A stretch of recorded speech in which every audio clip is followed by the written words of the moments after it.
Most of you know that we are going through the Gospels, Matthew, Mark, Luke, and John, where we read about the life of Jesus. And we're approaching the Gospels chronologically. We're looking at the events in Jesus' life chronologically in order that they would have happened. And so, and we're doing that because we want to examine his life in a different way, in the best way that we can, because we want to live the life that he calls us to live. Amen? So last week, if you were here, we were in John chapter 3, and we looked at the story of Jesus and his conversation with Nicodemus. Okay, really encourage you to go back and watch or listen to that. This weekend, we're going to stay in John chapter 3 and look at another conversation, but this isn't a conversation that someone has with Jesus. This is a conversation that is had about Jesus. And when you're reading along in the Bible and you get to this section, it can seem a little random and out of place unless you understand the connection, okay? In fact, I was tempted to skip over this because there's just not much there, okay?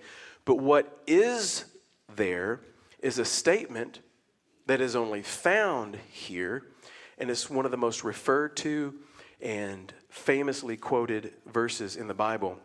And it's such a good statement that I've decided to make it my sermon in a sentence, okay? So write this down. He must increase, I must decrease. That's how famous it is. Most of you in the room know it. Write that down. He must increase, I must decrease. And the title for the message this weekend is Let It Go. And you can even try to figure out how to write it that way. Let it go, exclamation point, will probably cover it, okay? He must increase, I must decrease. Raise your hand if you've ever heard that or read that in the scriptures. Raise your hand high, okay? Keep your hand raised. Oh, go ahead. Come on, we're burning calories. All right. Keep your hand raised if you have ever said these words. Okay. Many in the room have declared, he must increase, I must decrease at some point in your life. I think what I love about this statement is it really doesn't need to be explained, right?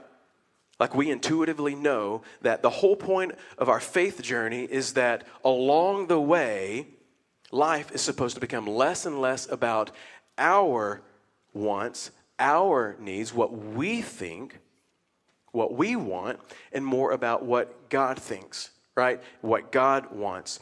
Another way to say that is as we grow and mature in our faith, his dreams and desires become more important to us than our own dreams and desires, which is one of the greatest internal struggles that I believe followers of Jesus have. Letting go of our lives and taking hold of his life. I believe this is one of the Apostle Paul's greatest struggles. Letting go. Like you can see the progression of his spiritual growth within his letters. The Apostle Paul wrote 13 letters, okay, or books of the New Testament. 4 of them while he was in prison. The last prison letter that he wrote a couple of years before he died was to the Christians in a city called Philippi. Okay, we call that book of the Bible the book of Philippians. And I want you to see what he says there towards the end of his life.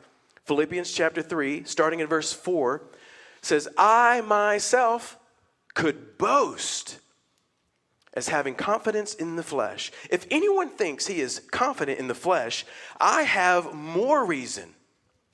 Circumcised on the 8th day, of the nation of Israel, of the tribe of Benjamin, a Hebrew of Hebrews, as to the law, a Pharisee, as to zeal, a persecutor of the church, and as to the righteousness which is in the law, found blameless. I once thought these things were valuable, but now I consider them worthless because of what Christ has done. Yes, everything else is worthless when compared with the infinite value of knowing Christ Jesus, my Lord. For his sake, I have discarded everything else, counting it all as garbage, so that I could gain Christ and become one with him. And it goes on later in that chapter in verse 15 and says, all of us who are mature should embrace this point of view. You know, Paul clearly had huge dreams for his own life. And he easily spent 20 years pursuing his dreams. And then at 30 years old, Paul meets Jesus. And Jesus' dreams for his life, they were similar, but different. And Paul was going to get to use all of the same skills. Okay, so his preparation wasn't a waste. It was all going to be put to use. The only difference was who would receive the glory. What Paul said in verse 4, did you catch that? He said, if anyone had reason to boast, it was me. Now, why would he say that? I think it's because the Apostle Paul used to boast, right? Remember what he wrote in Ephesians, another time that he was in prison.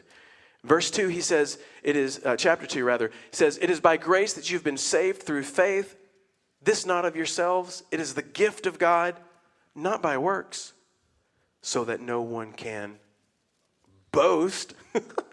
The Apostle Paul was the best of the best. He was young, he was zealous, he was reaching all of his goals. He perfectly obeyed the law, had all the best credentials.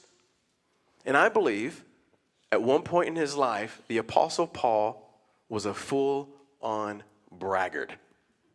I do. Even his own salvation. Saved? Of course I'm saved. Have you seen my resume? And it was impressive. I also think that the Apostle Paul struggled with pride after he met Jesus. That may have even been the thorn in the flesh that he asked God to remove from him. 2 Corinthians chapter 12.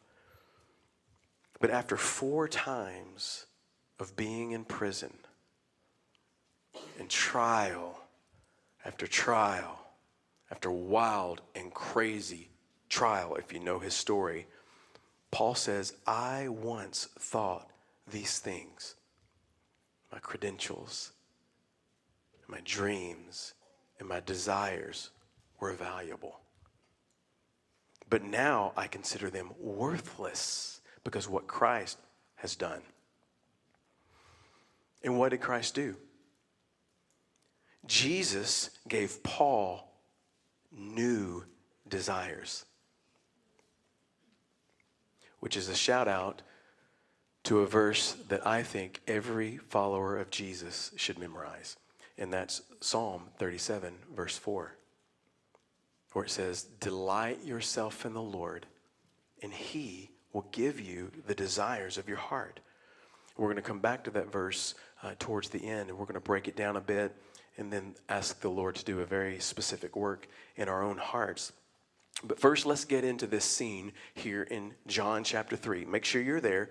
John chapter 3. This is the only place that we read the words, he must increase, I must decrease.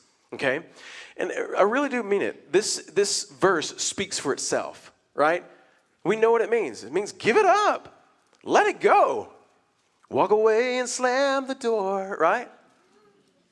It's not hard to understand. And we don't necessarily need the context of where it's at to help us understand what it means, right? And because of that, most people don't know the context. They don't know who said it, or when and where that it was said, or why someone said it. And though knowing the context of where this is at and all the things aren't going to necessarily help us understand this phrase any better, knowing the context may actually help us walk it out, better, right? Am I the only one that could use a little help decreasing me and increasing him? No, right? We all deal with this. Okay, so let's dive in. This is John chapter 3, starting in verse 22. Then Jesus and his disciples left Jerusalem and went into the Judean countryside. Jesus spent some time with them there, baptizing people. If you've ever read in John chapter 4, verse 2 says that Jesus didn't actually baptize anyone. It was his disciples that were baptizing. Anyway, it goes on in 23 to say, at this time, John the Baptist was also baptizing at Aenon near Salim, because there was plenty of water there, and people kept coming to him for baptism. This was before John was thrown into prison. Okay, so you have John and his guys baptizing, and then down the river you have Jesus and his guys baptizing, miles apart, miles and miles and miles, easily a day's journey away from each other. And as far as we know, John hadn't even seen Jesus since Jesus came out of the wilderness after his 40-day fast. You guys remember. In verse 25, it says, a debate broke out between John's disciples and a certain Jew over ceremonial cleansing. Okay, so a debate breaks out over the issue, over the topic of ceremonial cleansing. I love that we already have some context for understanding this debate about ceremonial cleansing. A couple weeks ago, I talked about one of my favorite places in the land of Israel, a place called Qumran, where they found the Dead Sea Scrolls. There is a people that were believed to be called the Essenes that left Jerusalem and went out into the wilderness to escape the corruption that was happening in the religious system. And so these people were extremely focused on being pure before the Lord. And their anchor verse was Psalm 24, verses 3 through 5. Who may ascend into the hill of the Lord? Who may stand in his holy place? He who has clean hands and a pure heart, who has not lifted up his soul to an idol, nor sworn deceitfully. And it goes on to say, he or she, they will receive blessing from the Lord and righteousness from the God of his salvation. And this is what they were all about. And so every day, the Essenes prioritized two things. One, making copies of the scriptures. Okay? These people would literally make handwritten, perfect copies of the scriptures. They would also make copies of other documents of the day, but their primary focus was copying the scriptures, okay? They were all about Psalm 119. How can a young man keep his way pure? By keeping it or living according to his word, okay? Making copies of scriptures. Another thing they were committed to is taking spiritual baths. Okay? They would take one in the early part of the day in the morning, and then another spiritual bath in the evening. There were several things in a person's day-to-day that could make them unclean, ceremonially unclean. And according to the Jewish law, to become clean again, you would have to have a tevilah and a mikvah. Again, we talked about this a couple of weeks ago. You can go back and watch and learn more about that. But in short, a tevilah is a full body immersion into water for the purpose of making someone ceremonially or spiritually clean. Okay? And the tevilah would be performed in a mikvah. A mikvah just means a pool of water. Okay, so a tevilah in a mikvah. What does a full body immersion into water make you think of? Yeah, baptism. Okay, so if you're here and you've been baptized, guess what? You have had a tevilah and a mikvah. You didn't even know it, right? You can go get you a shirt. Been there, done that, tevilah and a mikvah. Okay? By the way, Many scholars believe that John the Baptist was an Essene, which means that John the Baptist may have even lived there in Qumran for a season of his life. We don't know that for sure, but it is plausible, right? And my point in bringing all this up is that John would have been somewhat of an expert on baptism. And he would have passed on everything that he knew about baptism, ceremonial cleansing, to his disciples.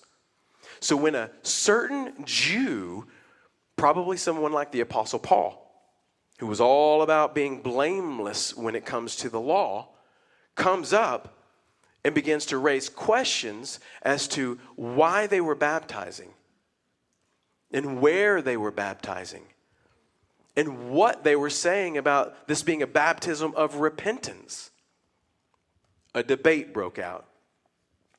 And I bet that it was a heated debate because the essence of the argument would have been about the letter of the law versus the spirit of the law. And John's disciples, who for sure had been taught the spirit of the law, would have said, you guys are missing the point. It's not about where or by whom you are baptized. It's about repenting and having your sins washed away. You guys understand what I'm talking about? But this is where it gets good, because after this debate, they come back to John, and here's what they say. Rabbi, the man you met on the other side of the Jordan River, the one you identified as the Messiah, he's also baptizing. And everybody's going to him instead of coming to us.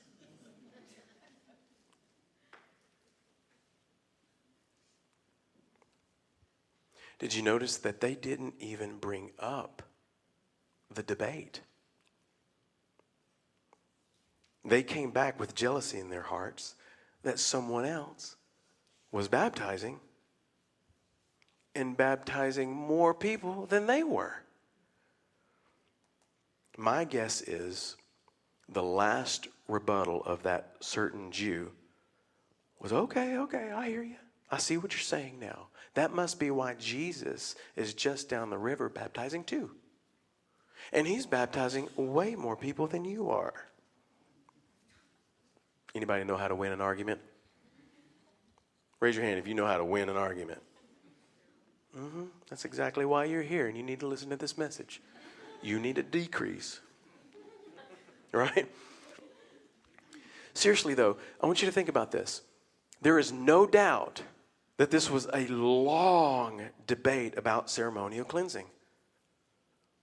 But these guys didn't come back and report how they were able to explain the spirit of the law to a certain Jew.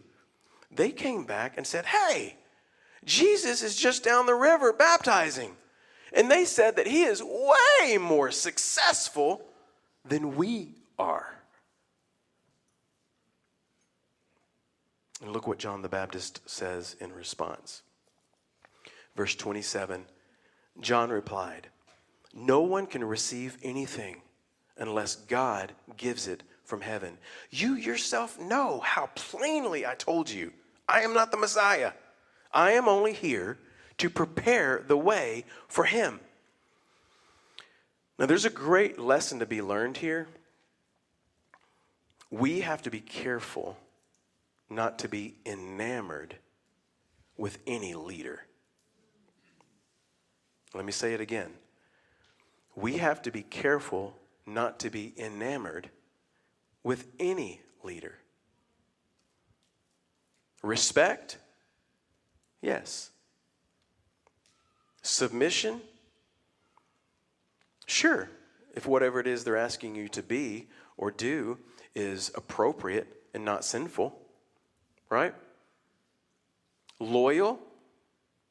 Yeah. As long as the person you're following has legit character. You guys picking up what I'm laying down? But never enamored in such a way that it causes you to be short-sighted about the bigger picture. And that's part of what was going on here. There was still a part of these disciples that believed John was something that he wasn't. And in verse 29, John says, it is the bridegroom who marries the bride. And the bridegroom's friend is simply glad to stand with him and hear his vows. Therefore, I am filled with joy at his success. Which is another lesson to be found about our need to be able to celebrate the success of others. Listen, if you can't celebrate the success of others, then you can't be trusted with success yourself. But I think the greatest lesson in this section is what John the Baptist says next. This is verse 30. And this is where John the Baptist says, he must increase, I must decrease. And John goes on to explain and confirm one more time that Jesus is the Messiah. Jesus has come from God. Jesus is the Son of God. And in verse 35, it says that the Father loves his Son and has put everything into his hands. And anyone who believes in God's Son has eternal life, which should sound familiar, right? And this is why I think that John, the apostle who wrote all this, decides to put this here, right after the conversation that Jesus has with Nicodemus, right after the famous John 3:16. Okay, so it's not nearly as random as we may have thought.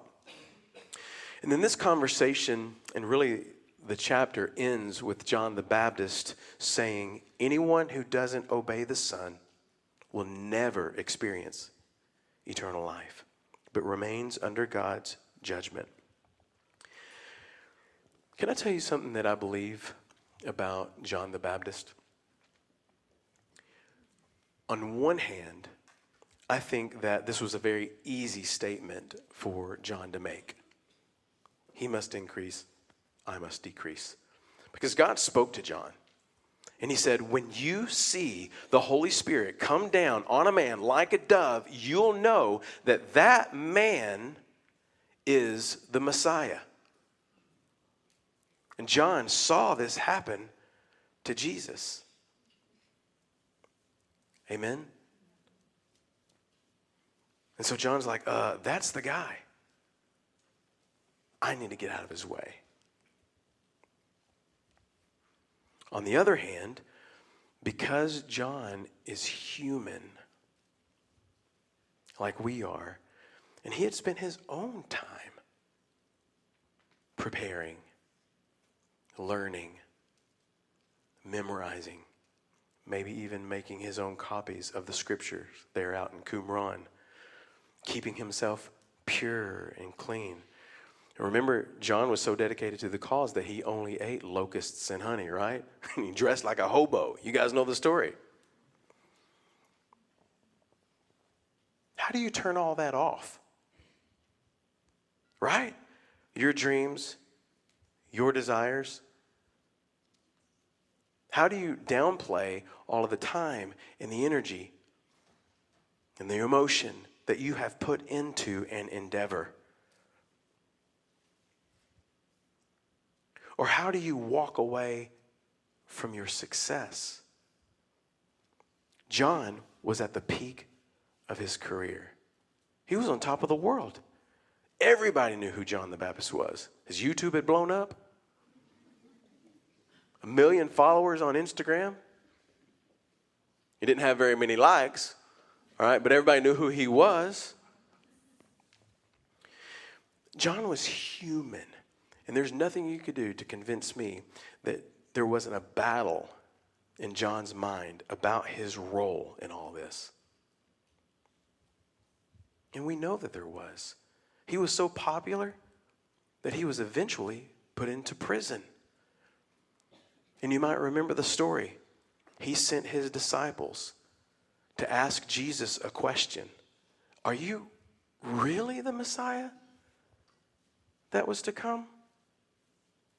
Or should we expect another? Because I've given my life to this. I ate bugs. I had 2 baths a day. I dressed up like a camel, right? And here I am in prison. How is that the plan? And while he was there in prison, that bold statement, Jesus must increase, I must decrease, became under attack.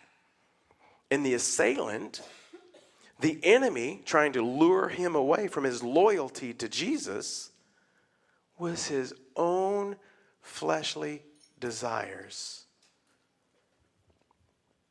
Anyone ever laid their loyalty to Jesus down for their own fleshly desires? The answer is yes. Every one of us have done that, right? Big stuff, small stuff. We've all been there. We've all chosen our will and our wants, our ways over his will, over his way, over what he wants for our lives. Every one of us. And do you guys remember what Jesus told John's disciples to go back and say to John? Jesus said, you tell John that I said, blessed is the one who is not offended by me. John was offended by Jesus. Following you is going to get me killed. And I don't know why, but it was God's plan for John the Baptist to die in that way. And I don't think everyone who gives their life to Jesus is going to be put in prison or physically die a martyr's death. But I do believe that every person who makes that decision to follow Jesus is called to die. Matthew chapter 16, Jesus said, if anyone wants to come after me, he must deny himself and take up his cross and follow me. What was the cross? It was an altar where Jesus sacrificed his own life. Every disciple, every follower of Christ is called to deny himself, to put every dream, every desire, to nail every credential, our resumes, our portfolios to the cross, to let it go,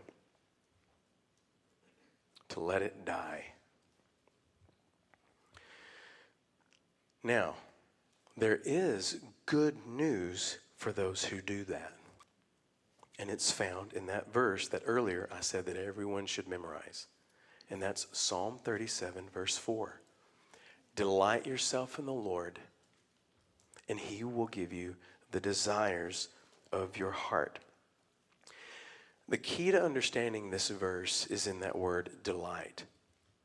People like the Apostle Paul and maybe that certain Jew would have thought that delighting yourself in the Lord was about being religious, that it was about following rules and doing everything right. How did Paul say it?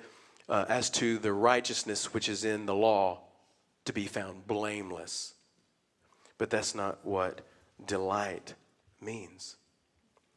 Delight means to be soft. It means to be pliable. And I want you to hear me. It's used to describe the way a wife melts into the arms of her husband. How interesting is it that John the Baptist says, y'all, I'm not the bridegroom. Jesus is. Don't delight in me. Delight in him. Melt into his arms. Surrender to his will. He's the only one that can give you the desires of your heart. And John essentially promotes the exact same thing in 3 different ways. He says, Jesus is the groom, not me. I'm filled with joy at his success, not jealousy. And then the one we know He must increase. I must decrease. You guys understand what I'm saying? Let me get back to Psalm 37:4 here and then kind of tie all this together. Delight yourself in the Lord, and He will give you the desires of your heart. When we delight ourselves in the Lord, okay, when we give in and lean into the Lord, when we finally decide to let go, stop holding on to all of our dreams and our desires and choose to deny ourselves and let those things die, God will resurrect His good and perfect will in our lives and give us the desires of our hearts. Now, let me be clear and say it this way. When you become pliable, when you melt into His arms, when you surrender to His will, He will either give you the desires that have been there all along, or He will give you brand new desires. Either way, for the rest of your life, you will be filled with joy at His success. Everybody say, His success. Now point up and say, His success. Did you know that your surrender is His success? I love that. My surrender, your surrender, is His success. I mean, we know that Jesus is perfect. We know Jesus is powerful, and He can have anything He wants, anytime He wants it. But when it comes to His will for our lives, I believe He gives us a choice. Amen? So here's what I want us to do to close. I want us to self-assess our surrender. Okay, we're just going to take a moment and self-assess our own surrender with two questions. Question number one, whose will am I walking out? Ask yourself that. Whose will am I walking out? At this point in your life, where you're at right now, all the things that you're involved in and responsible for, whose will are you walking out? Another way that you can kind of sub-question that is, have I been soft and pliable to do His thing? Or have I been stiff and inflexible doing my own thing? I want you to think about that. You think about the Old Testament.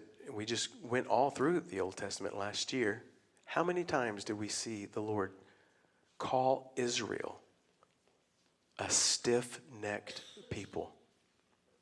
That phrase is the extreme opposite, a complete contrast of what He wants for us. Psalm 37:4, delight yourself, lean into. Let the husband, let the Lord hug you. And don't be like this. But to enjoy it and know that this is the best place you could find yourself. Leaning into the Lord, being pliable, delighting yourself in the Lord, and watching Him work out His desires for your life. Amen?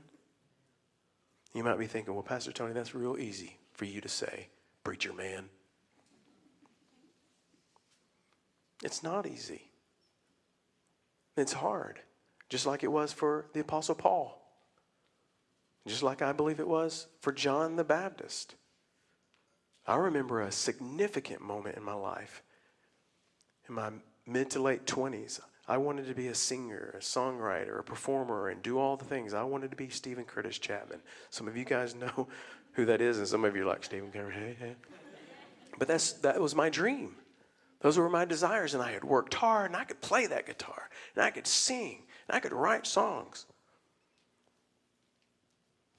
One day, the Lord captured me similar to the way he did the Apostle Paul. And he spoke to my heart and said, are you willing for me to use those giftings and all your preparations to do something that's a little different than what you had in mind? And by that time, I had learned not to tell the Lord no, right? Get struck down or something. So like, yeah, I guess.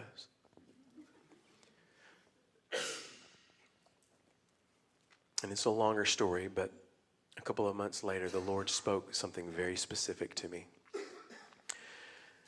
He said, Tony, you can be a performer, and you can have your stages of 1,000. Or you can be an equipper and raise up those who will have stages of tens of thousands. In that moment, I knew that it was the death of a dream. But it was the birth of something new and better. And I don't have time to go into it. Some of you have heard me share this before, but over the course of all these years, Melissa and I have seen many people that were a part of our congregation or sat under our teaching, and people we've discipled, that have gone on to literally be on stages in front of tens of thousands of people. And it's incredible. And guess what? I celebrate their success because it's Jesus' success. Amen?